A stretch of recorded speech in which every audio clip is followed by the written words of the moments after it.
Welcome to Community ArtsKitchen. Brain break. Object color wheel.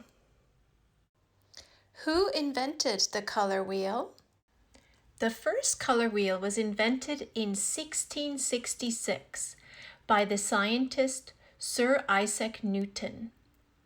He split white sunlight by shining it through a prism into red, orange, yellow, green, cyan, and blue beams.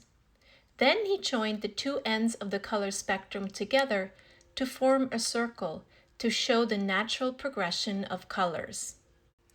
I noticed the beautiful color spectrum projected onto my bedroom wall because the morning sunlight was shining through my crystal hanging on my bedroom window.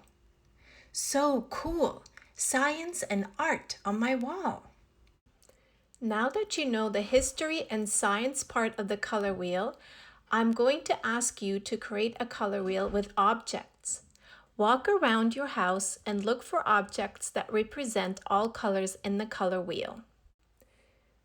Once you have collected all your objects, put them in a pile and take another good look how this color wheel is arranged. Then arrange your objects to represent a color wheel. Of course, use your imagination and have fun. Here are some creative color wheels created by Community ArtsKitchen students and teachers, and even a black and white one by Dog Wolf, featuring his favorite chew toys. Thanks for watching. Community ArtsKitchen was created and developed by Barbara Libby-Steinmann and Anna Rochester. See you next time.